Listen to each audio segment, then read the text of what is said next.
For Disney, yes. Well, there are reasons for that. The propaganda of that era, which is a lot of Disney stuff. Anyway, hello! This is the lecture for Thursday, the 28th of January, 2021, for European history. And period one, just listen to the Internationale, which is the theme song of communism from the 1800s and early 1900s. And for those of you at home, I should link it so that you can hear it and read it in all of its glory. And I played the English version, but of course the definitive version is the German or the Russian. But the English version will do. Anyway, where we've been is we've been talking about the various subsets of ideas that come together to form communism. And now we're going to talk about Marx's Bible. Das Kapital is the definitive explanation of the hows and whys and wherefores of communism. The Communist Manifesto is merely an introduction to it, which deals in general principles in broad strokes. Das Kapital goes into detail. It is Marxist theory. Now, first off, the ultimate reality and identity of a human being to Karl Marx is social class or socioeconomic class. A person might be male or female. They may be German or Russian. They may be Caucasian or black. They may be ignorant or educated. None of these things particularly matter. They may be Catholic, Protestant, or an atheist. What matters is what they do. Just as identity in the Middle Ages came through your father and determined the scope that you would have in life unless you were a very unusual person, in Marx's notion, a person's job determines who they are. And he has reason to believe this. A person's job determines how much wealth they're going to have access to. Determines largely where they're going to live, what kind of education their children are going to get, what kind of food and medical care, if any, they're going to get. A person's job usually comes as a result of their parents' and grandparents' jobs outside of the United States and outside of the industrial cities. Very few people are able to, in Europe, transcend their class and become something else.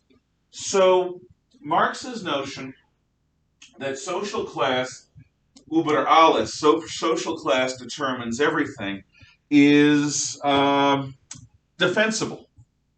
Now, to Marx, there are four basic social classes. Two of them, listed here in blue and in upper and lowercase letters, are pre-industrial.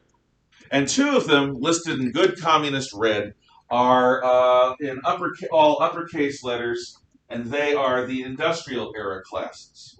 So let us start with pre-industrial lower class, which is the peasantry. The peasantry are the farmers and workers of the medieval feudal world. The social order that exists in all agrarian societies has from 70 to 95% of its people in some form of bondage.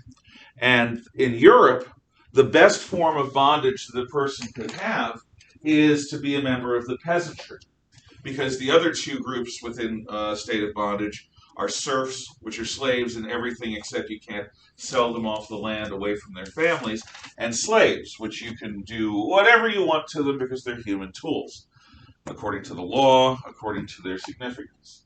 So the peasantry is the working class of pre-industrial times.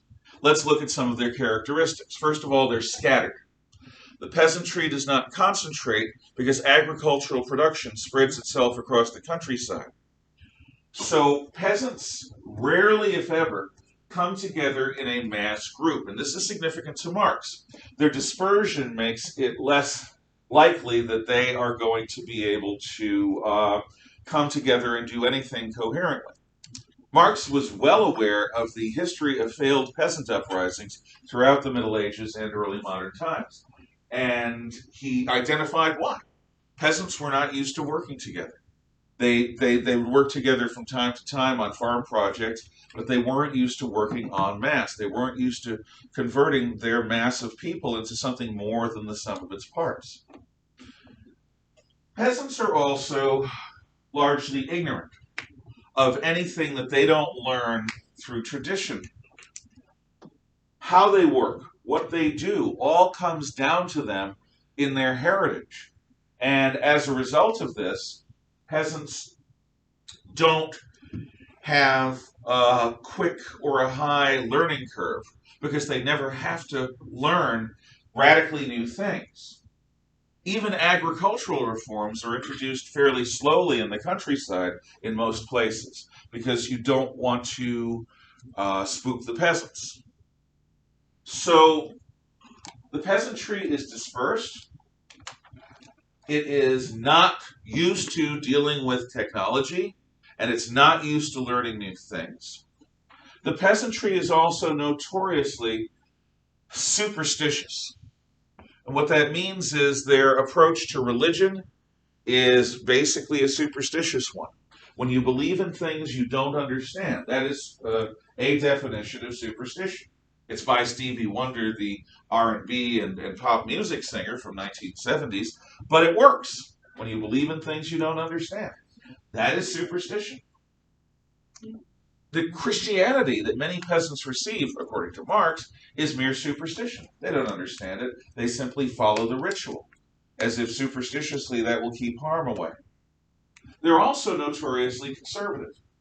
Peasants, because they're traditional, are usually okay with supporting the traditional social order, the feudal social order, F-E-U-D-A-L. So the peasantry, in terms of the working class, is undeniably the laboring class of pre-industrial times. But as a revolutionary group, they're hopeless, according to Marx.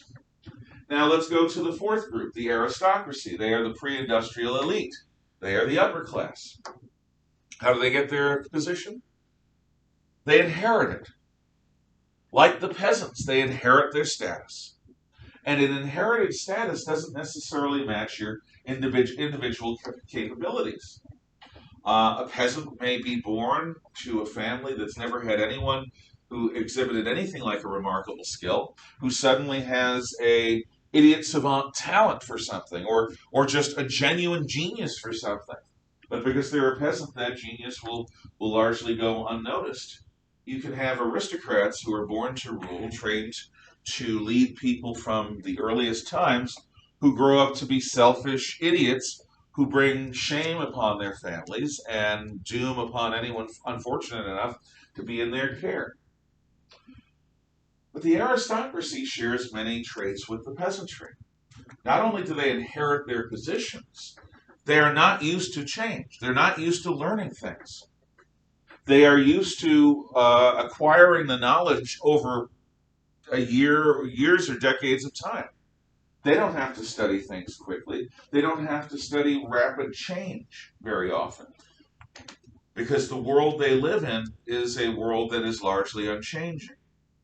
So like the peasants, there is a reflexive conservatism about the aristocracy, an unwillingness to try new things, and a willingness to support the traditional order.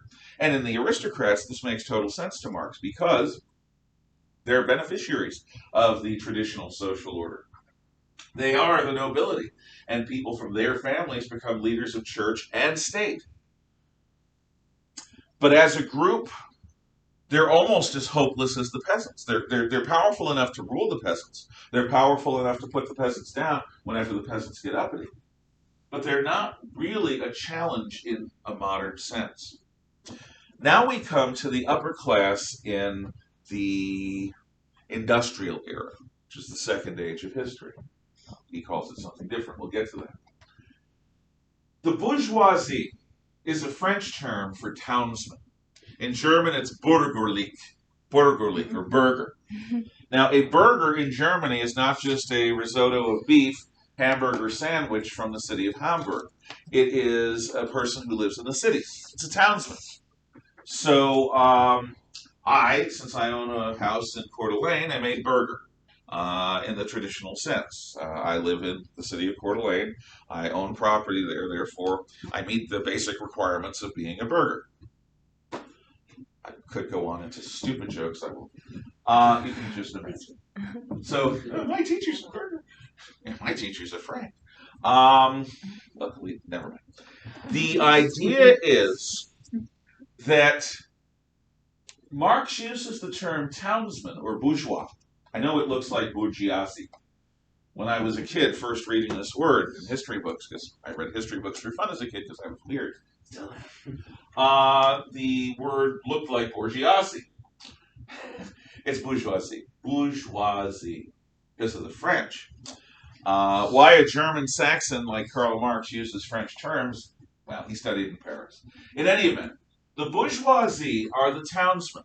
Now, if you remember your medieval history, townsmen are distinguished by being the only people in the feudal era who whose identity is determined not by who their father was, but by what they do. See, this is a hint as to where Marx is going. Their occupation determines their fate. You may be the son of a silversmith, but if you're clumsy as heck, you're not going to be a silversmith because silversmithing requires deft hands. You might be a good tanner. You might be somebody who can have a tolerance for the caustic chemicals used in turning hides into leather. You are what you do, because in city production, in the kind of pre-industrial industries that existed, blacksmithing, carpentry, tanning, dyeing, that sort of thing, glue making, your skill was more important than your heritage.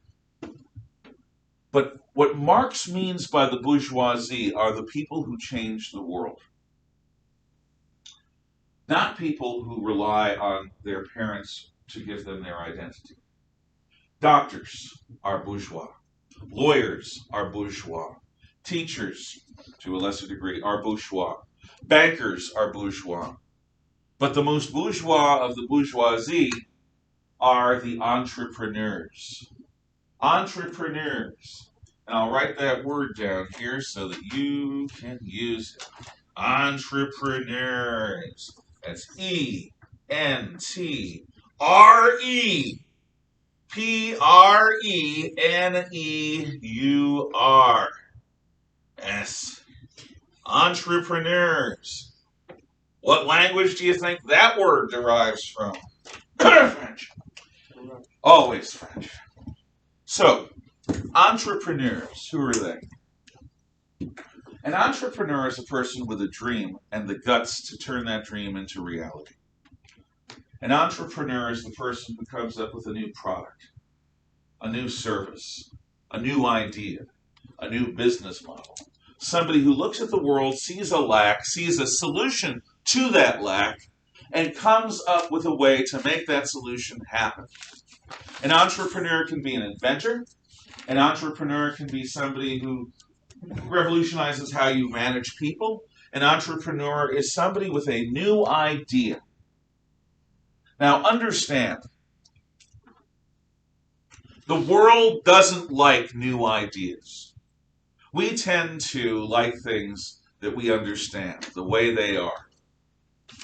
As a result, being an entrepreneur or a bourgeois is risky.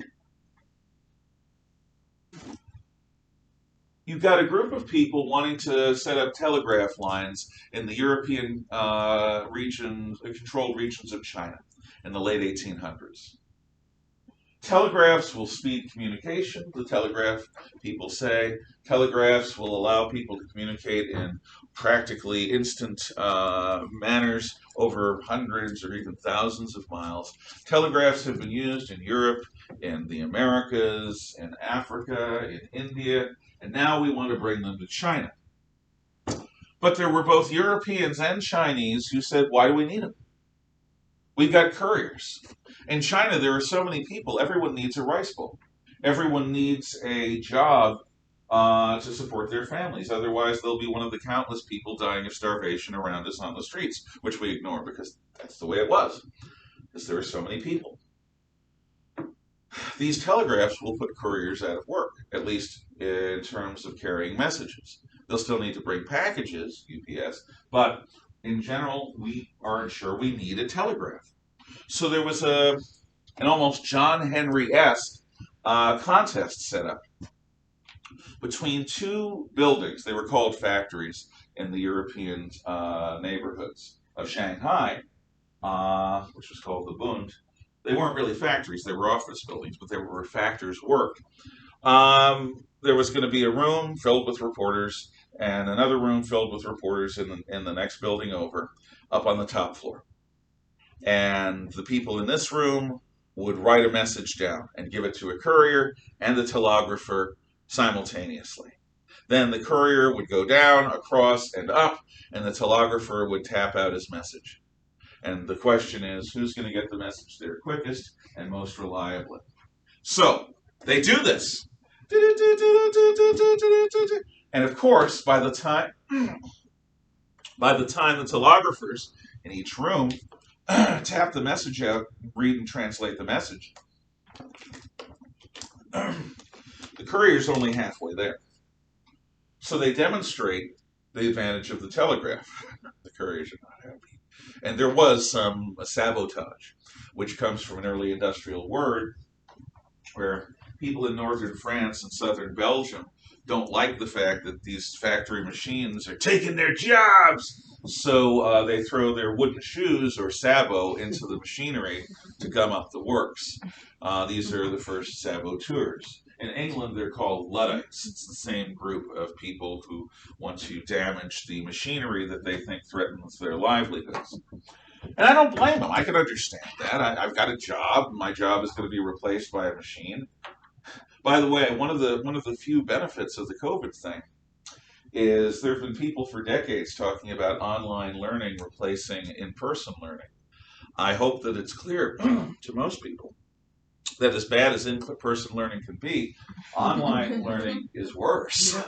And hopefully that, in a selfish way, I look at my job and I say, well, hopefully for the next 10 or 20 years, however long I keep teaching, I'll still have a job. Hopefully.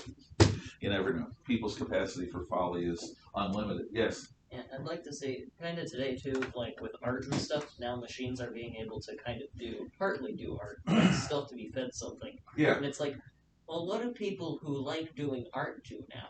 Exactly. Well, the thing is, computers are freaking soulless.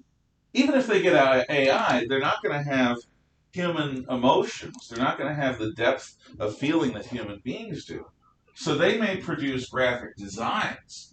But ask Mrs. Ketchum sometime, or even Mr. Johnson, I think he's filling in for her, the difference between a graphic designer and an artist. And the difference, I love graphic design. Ralph McQuarrie, who designed Star Wars stuff, I love some of my favorite paintings are his graphic designs. But the difference between a graphic designer and an artist is soul. And soul matters.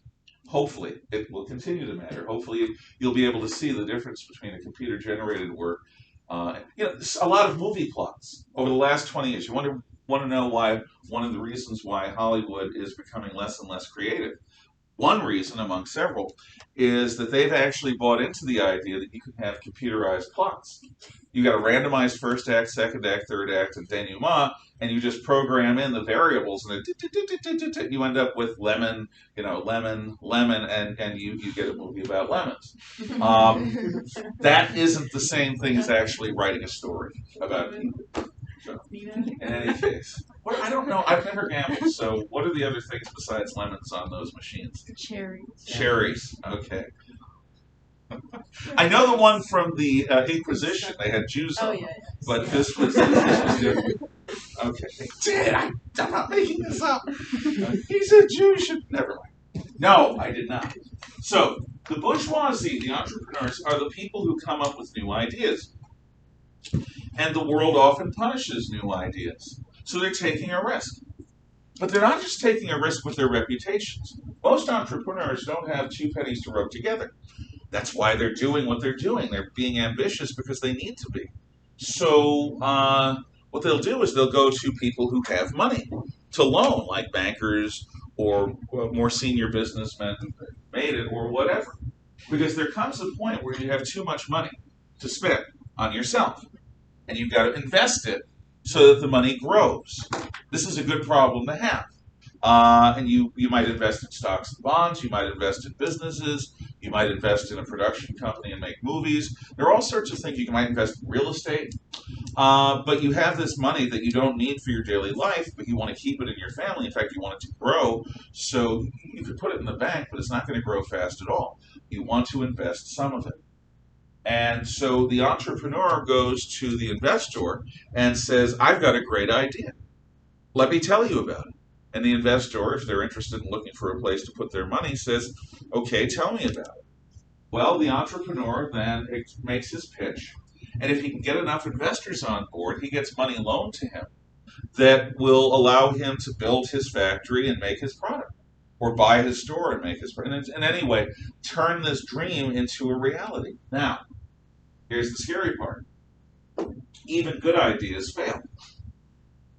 The typical dream of a lot of people, especially working class people, is to have their own restaurant or cafe. Because, most people like going out to restaurants. It's kind of fun. And so you dream about having your restaurant with the food that you think is the best and the atmosphere that you think is great. My stepfather tried making it go as a restaurateur. Most when I say most, I mean well over 50%. Most restaurateurs who start out are bankrupt within the first 6 to 9 months. Most restaurants fail. It's a very difficult industry to get in, because getting people to come into a place that they've never been before and try food that they've never had before, made by people that they don't know and they don't trust. When my wife and I love sushi, so whenever we move to a new area or travel to a new area, if they have good sushi restaurants, we want to try it.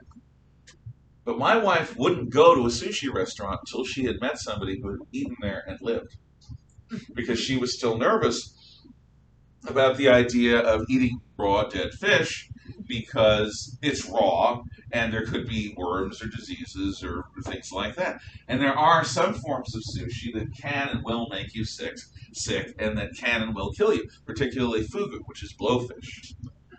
The thing about fugu, the reason men eat it, and women too these days, is because it's sort of a gutsy thing to do. You eat a piece of fugu sashimi or sushi, nigiri sushi, and it makes your mouth tingle a little. Why? Because fugu is poisonous.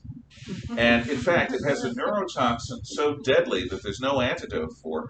If a sushi chef cuts the fugu even slightly wrong, you're going to die within 24 hours, and there's nothing that can save you. Nothing. Yeah. So eating fugu is an absolute act of trust in the sushi chef. And sushi chefs are not allowed to even touch fugu for the first few years. It takes years to be a sushi chef to learn what you're doing. And I'm glad about that. And I've never had fugu because I if I want to prove my manhood in a sushi restaurant, I'll take a big ball of wasabi and eat it. Yeah. By the way, that's fun to do to somebody who's never been in a Japanese restaurant. Hey, you should try this. Here, have a ball. And because it burns. In any event, most entrepreneurs come very close to failure. Many fail, some don't. The chances of turning your idea into riches beyond belief, they exist, but they're really small. However, many entrepreneurs can make a good living. The guy who invented the pet rock back in the 1970s. Think about this. You market a rock and you put googly eyes on it. And you send it through with a pet care guide for your rock. And for a while, people had to have a pet rock. And they couldn't just have any pet rock. They had to have the pet rock. The guy made some money. But after a while, it sort of petered out. I don't know if you can still buy a pet rock. I'll bet you can. Yeah, go to Amazon or whatever and see. You can go to eBay and get an original pet rock. That'd be cool. How much you going to pay? An entrepreneur is the kind of person that develops new ideas, new products, new factories. And they're the ones that make the Industrial Revolution. Marx acknowledges this. But what the bourgeoisie do by creating factories, by creating production lines, is they create the seeds of their own destruction. Because to be a factory, you need workers. The proletariat, in Marxian terms, as opposed to Roman terms, proletariat are the urban poor. They are the industrial working class. They are the industrial working class. The proletariat is I was giving you a Roman definition. They are the industrial working class. So they're factory workers. They're coal miners. They're railroad workers. They are the guys and gals that work with the machines. They are industrial workers. That is the proletariat.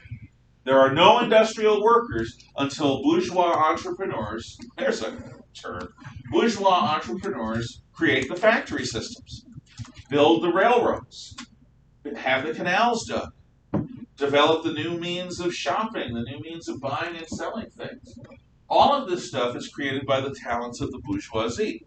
So what distinguishes the bourgeoisie from the old aristocracy is they make a living not by their heritage, but by their talents.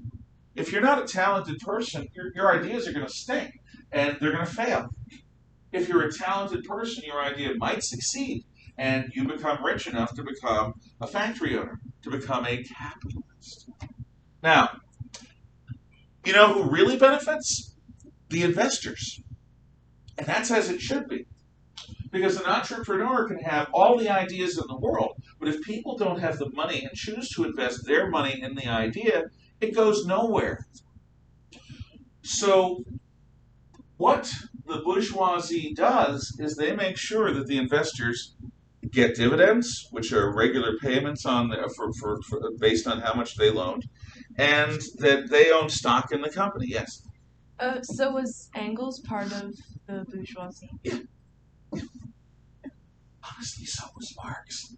In that Marx was a man who made his way by his talents. But Marx ultimately, and even Engels, ultimately would define himself as a revolutionary, as a communist, as a person who sees the world as it is, lives in the world as it is, but wants to make the world totally different. But yes, he is. So, entrepreneurs hire the people from the peasantry who will become the proletariat. Now, what is different about the proletariat? First of all, they're concentrated. They live together in large crowds. They work together en masse. Not only are they physically concentrated, used to living cheek by jowl with other people, but by the way, that requires discipline. When I talk to my ancient history students about the first cities, in order to live in a city, you have to develop certain social pressure release valves. Otherwise, bad things are going to happen. You know, you can't have a society like in the Old West where a drunken gunfighter gets woken up by the snoring in the next room and takes his 6-gun and goes, bam, bam, bam, bam, bam, and kills the guy. And just, everything's fine the next day. You can't have that in a city. So city folk, in general, have to develop a degree of self-control that people who live dispersed in a wilderness don't have to do. But in addition to the social cohesion that people who live cheek by jowl have to have, the proletariat is also used to learning things. Like the bourgeoisie, like the entrepreneurs who are inventing new ideas, the proles have to learn how to work the machines. Their father didn't know how to work any machine more complicated than a plow, or maybe a grinding mill powered by a windmill or a water wheel. But now I've got to work with steam engines. I've got to work with an Arkwright's water frame or a power loom with a flying shuttlecock. If I work with my on my power sewing machine and I just misplace my finger for a moment, it may be cut off. I start out as a little kid worker and I'm crawling inside the machines as they're working because they're not going to shut down the production line. They'll just, they can't, I'll be fine, he'll learn. And sometimes they do, and sometimes they become. The proletariat becomes used to learning new things, and they have to keep learning. This is the problem, or this is the glory of them. You get an 1830s era textile mill, and then 40 years later, it's going to be upgraded. If the mill keeps working, they've got to get new equipment. Why? Because the equipment from 50 years ago is not going to fly in the 1870s. 1830s gear needs to be replaced. And what I saw in this old factory I used to work in back in Maine was they had original equipment, and then they had a new section of the flag factory with newer equipment, and then 50 years later they had even newer equipment with an oil-powered steam furnace. And you see the progress. So the workers can't just learn once. They have to keep learning how the new equipment's going to work, or the production techniques are tweaked, or maybe they want a different job. Maybe they don't want to work on a sewing machine anymore. Maybe they want a higher paying job working in the boiler room. So members of the proletariat, need to have the ability to learn. And again, this is Hegel's capacity to think is the most important thing in a modern person, because you can't learn new things without thinking. Now, honestly, this is one of my personal problems. I can learn some things very, very readily. I have a mind that absorbs historical knowledge from both the real world and several fantasy worlds. I could tell you more about the history of Middle-earth, or Frank Herbert's Dune, or Star Trek, or Star Wars, than any one of you would ever want to know, because my mind just has a facility for absorbing that. I also like literature. I love art. I like making art. I'm not very good at it, but I like it. I like listening to music. I've never had a facility for math. I could not have been a successful student here at this school, because you all are required to take math every year. You're required to take 2 years of language from very good teachers. I got past 2 years of high school Spanish without knowing much at all, because I needed to get graduation. Languages, and particularly math, always just eluded me. And one of the reasons for that is that I never mastered myself enough to learn things like them and have it stick. Some things naturally came to me. I learned those well enough to make a living at it. Other things never did. And so I have limits. I am not a full Renaissance man. The Greeks would not have thought me very well educated, because I never learned geometry beyond a certain point. Never learned algebra. Never even tried to learn trigonometry, or calculus. So I admire the quality in you that allows you to learn new things across the board. Because if you couldn't do that, you wouldn't still be here. So a bourgeois needs to learn new things. A member of the proletariat needs to learn new things. And in addition to learning new things, they're used to working together. A factory production line is only successful when it is more than the sum of its parts. So the workers all need to work in concert in such a way that they produce beautiful music, not just a cacophony of practice noises. And the proletariat, therefore, is cohesive. It's concentrated. It's used to learning new things. It's used to working together. This is going to make it the lever that will change history. The key to Marx's revolution is the proletariat. Without them, nothing happens. Which means the bourgeoisie are necessary to create the proletariat in order for the proletariat to save the human race. Now, this is social class. There are 4 of them. And every person, according to Marx, has their primary identification as a member of one of these classes. I would be a petty bourgeois, which is not a great banker, but I'd be a teacher. A small shopkeeper, somebody who has a grocery store, they're also petty bourgeois. Briefly, I was a factory worker, but it was never my thing. I didn't stay at it, so I'm not a member of the proletariat. I've done gardening badly, but I'm not a peasant. And I've had delusions of grandeur, but I'm no aristocrat. So each of us would be defined. In the United States, we don't really have an aristocracy or a peasantry. At least we haven't up until this point, because we're a fairly new nation. All of the European countries have these 4 groups. We traditionally have only had the proletariat and the bourgeoisie, according to Marx. Our leaders are lawyers, for the most part. You look at politicians, most of them start out as lawyers. And so we are led by bourgeois, people who are defined by their talents. and we are provided for by, for the most part, the proletariat, people who are defined by being part of a production line or something. These classes are not intended to get along. There is not a symbiosis, according to Marx. There is a predator-prey relationship. The upper class is always parasitical, leeching off and living off the lower class. The aristocrats used to do this with the peasantry. The peasantry would do all the work. The aristocrats would learn how to kill. If the peasants didn't work, they'd be killed. This is how Marx defines the feudal period, that it is the violence of the aristocrats which keeps the peasantry in line. The peasantry is parasitically fed off of by the aristocrat. Marx says the same thing about the bourgeoisie.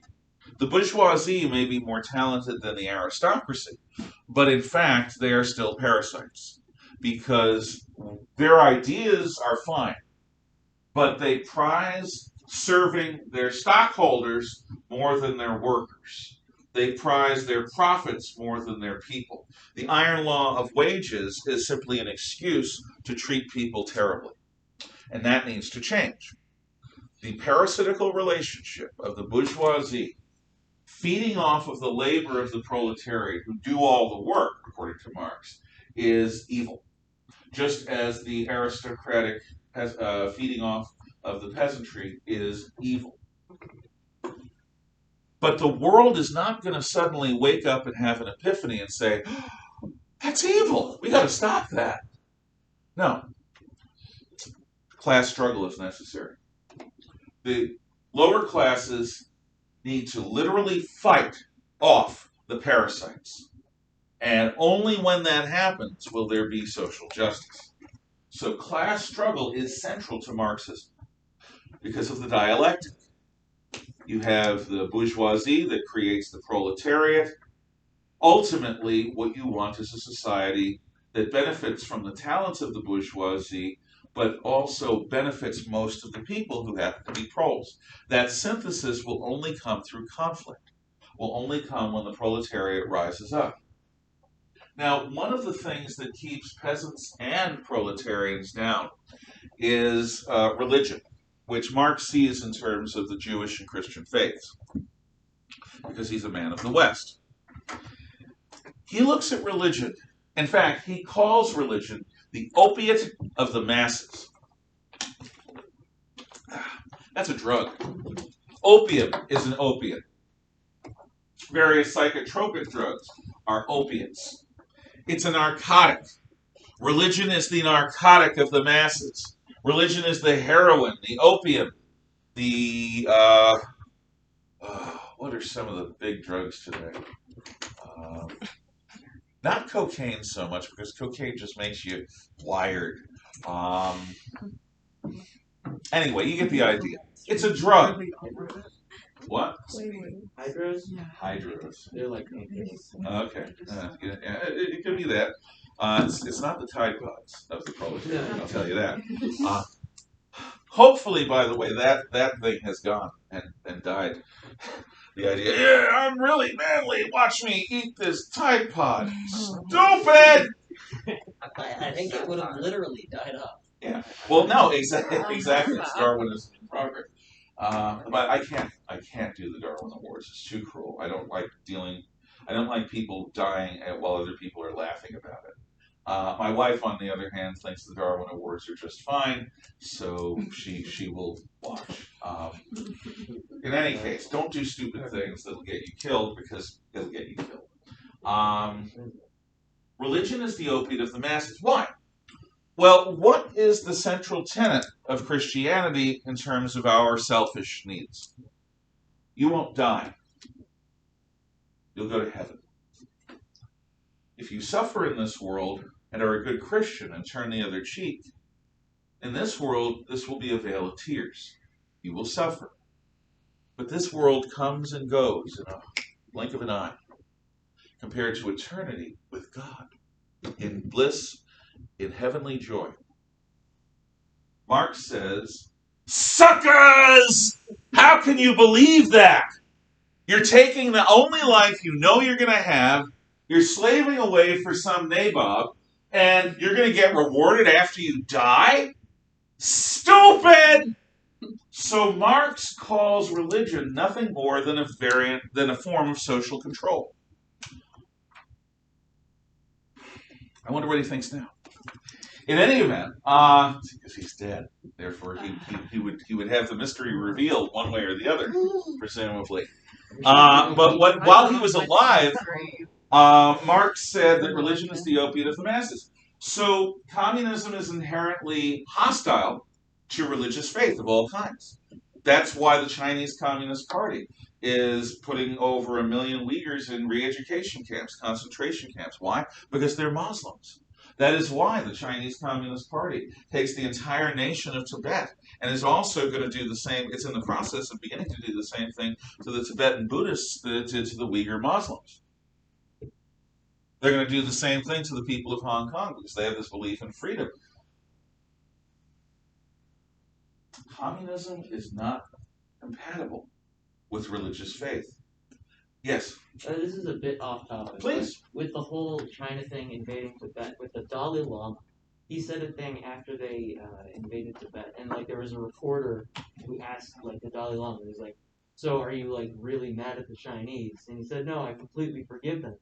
And everybody was like, "Why?" And he's like, "They've taken my land and they've killed my people. I will not give them my heart." Amen. Like, wow. No, His Holiness the Dalai Lama is like the Buddhist Pope for that variant of Buddhism. And that's why he's called His Holiness. There are only two people in this world that have that as their title, the Pope and the Dalai Lama. The Dalai Lama is an enlightened soul that is born and identified by traditional Tibetan Buddhists. The current Dalai Lama was born when Tibet was still an independent nation. But Tibet is the land, it's like the Poland of Asia. It's between China and India. It's in the northern foothills and on a plateau north of the Himalayan mountains. The Polish cannot ignore the Germans to one side and the Russians on the other. The Tibetans could not ignore the Chinese on the one side and the Indians on the other. When communist China reached out and wanted to take control of the northern Himalayas, they had to go through Tibet, and they took it over in 1950. Then they invaded India, and there was a brief war there. But the Dalai Lama had already been identified by the lamas, by the Buddhist priests. He was a young man when this happened. It's an amazing story. He escapes to India. The Chinese Communist Party has since made laws against reincarnation without government permission. I'm not joking. In China, you need to fill out paperwork and have a commissar approve your potential future reincarnation. Now, this seems funny, especially for an atheistic government, because communists are officially atheists. But the reason for it is quite simple. They want to make sure, when the current Dalai Lama dies, and he's a very old man now, when he dies, they are going to want to try to pick the next Dalai Lama, not the Buddhist priests. And they will no doubt pick a Dalai Lama. Now, the Buddhists' belief was that the Dalai Lama, being an enlightened soul, would reveal himself to the world in the manner of his birth and in the manner of his early childhood. And the Dalai Lama could be anyone in the world. In fact, there are sort of fun movie stories about the Dalai Lama dying and the next Dalai Lama being somebody who is white or black from America or from Europe or wherever. The Buddhist priests are supposed to search the world for these particular signs, and nobody knows all the signs. That's for them. So presumably, if there was no government interference, the Buddhist priests of Tibet would go around until they found the next Dalai Lama, the person who evidenced these characteristics, that an enlightened soul had been born into this body, and the Buddhists, Tibet being a formerly Buddhist nation, wanted to be ruled by the most enlightened soul. Makes total sense. But the Chinese Communist Party, ruling Tibet now, wants to take control of that process. No doubt they will find somebody who is either Tibetan by ethnicity or Han Chinese, and they will say, this is the They will say to the Buddhist priests, "This is the Buddha," or not. This is the Dalai Lama, right? And some Buddhist priests will die, and some Buddhist priests will say, "Yes, that's the Dalai Lama," and so there'll be a pet Dalai Lama that now works for China, and that's one of the horror shows that the world is awaiting when the current Dalai Lama dies. We'll see what happens. It's an interesting religious gambit. One of the other really interesting things about the communist interface with religion is, again, a conservative Catholic Pope, John Paul II, who was Pope from the late 1970s until the early 2000s. As a young man, he was an expert on young Marx's writings, because there was a huge move in the Catholic faith and in other mainline Protestant faiths to find a middle ground where communists who criticize society and Christians who believe in helping people can come together. And so there are strong forces, strong factions within most mainline Protestant churches, certainly within the Roman Catholic Church, towards, again, what they call social justice issues and what an objective person would call liberation theology, and what somebody like me would call a harmonization of certain Christian and communist ideas. And the current Pope is a liberation theologian. Pope Francis comes from the South American tradition of a social justice, liberation theology-oriented church. And that's one of the reasons why his policies, if you know anything about him, are the way they are. Because he is trying to harmonize what he would call the good ideas in communism and the bad idea, in trying to get rid of the bad ideas of capitalism, wealth inequality, oppression, poverty, and all these things communists blame on the bourgeoisie, with Christ's message of universal salvation. So the interface is interesting. But communists in their hearts and in the depth of their ideology are materialists, and so they believe that religion is hokum anyway, but religion is used as a form of social control to keep people in line. Be good in this life and you'll go to heaven. If you rebel in this life, you're not going to heaven. You're going to the other place. And that's where we'll leave it for today. Any questions, comments, or thoughts? Yes, sir. The Dalai Lama was actually on the FBI cable for like 10 years, I think. He was legitimately a worker of the FBI. Well, I don't think that the FBI got a bit of work out of him that he wouldn't otherwise do. But I think what we were doing was we were helping to support a person who is respected almost entirely worldwide, who stood against and stands against the Chinese Communist Party, which is not our friend. Yeah, I just thought it was kind of fun. Yeah. Just the concept. Yeah, well, look, Elvis at one point was a DEA. No. He was part of the anti-drug movement for President Nixon. There's this famous photo of Richard Nixon shaking Elvis's hands, and Elvis has a badge. And, of course, Elvis was a massive drug user who died of a drug overdose. On the toilet. Thank you. Have a good day.